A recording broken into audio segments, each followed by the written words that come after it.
I think when I watch the Braves every night, that I'm trying to put that in perspective is so hard because they're so relentless.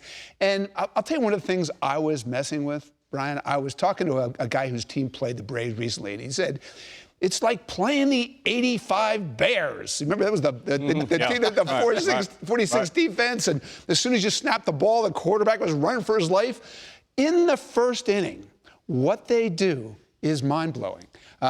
We looked into this. Okay, these are the only players in the history of baseball with a .600 career slugging percentage. Heard of these guys at all?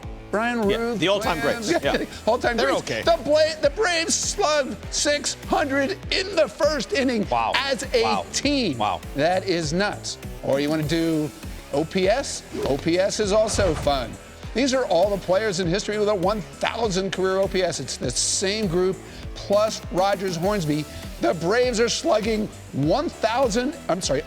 1,004 in the first inning. So I want you to think about what this is. Every hitter that comes to the plate against you in the first inning, you're facing Bonds and Hornsby. A Hall is that of Fame good? level. Yeah, Seems it's good. Unbelievable. It also cries for an opener. I would throw whatever. I'd get my ninth inning guy. If I have Josh Hader, Hader's pitching the first inning against these guys.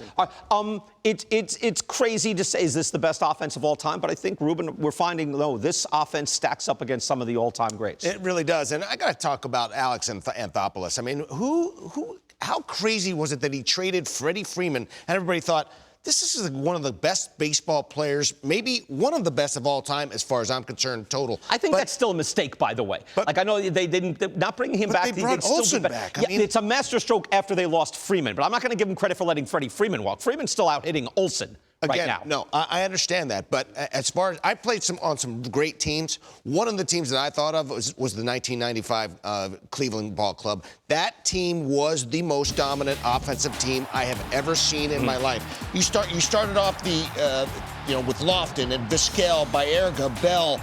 You got Tomey and Ramirez hitting 6 and 7 in that lineup. You've got Sandy Alomar in the 9-hole. It was one of those ball clubs, in my mind, that we would be down 3 or 4 runs in the first inning, and game would be in hand. You see how they stack up against the rest of the league. That team won 100 games in 144 games. Yeah. And look, first across the board. Not only that, but they also stole bases. Ran the bases well. It was a relentless offense. I've never been around it. I had the pom-poms out every single game from the bench. But it was one of the most exciting teams I know that I've ever seen.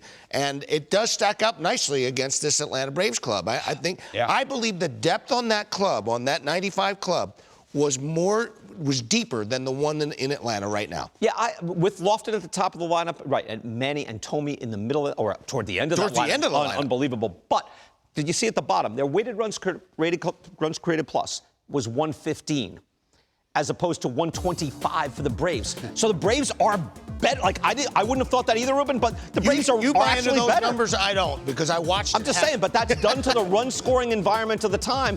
And even I stacked up I think one of the best lineups I've ever seen were the 98 Yankees. Right? But I did the math on that. I got their pages. But actually, Bernie Williams was at 160. But then there was a drop to Strawberry and Jeter, Tino at 130. So even though I think the lineup was as good, this Braves lineup, you need to break out, again, the Dodgers, Murderers Row Yankees, and the Big Red Machine to get a comp with these Braves.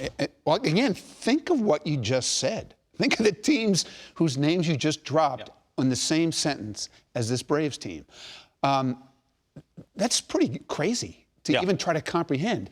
The thing that I think they have in common with that Cleveland team that Ruben just mentioned is there was a certain feeling when you played that team, and there's a feeling that the opponents have when they play this team. They're intimidating. Yeah. Don't you think? This is an intimidating team.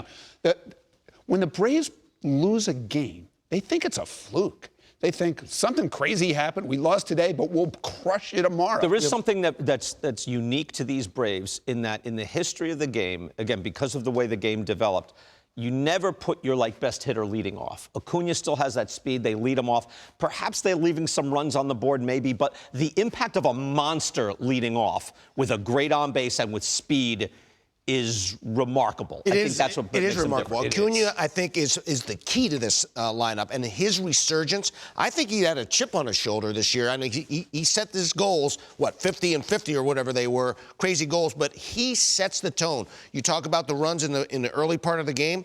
He is setting the tone almost every single game, and I think he's the big difference maker in this lineup as opposed to Braves lineups in the past.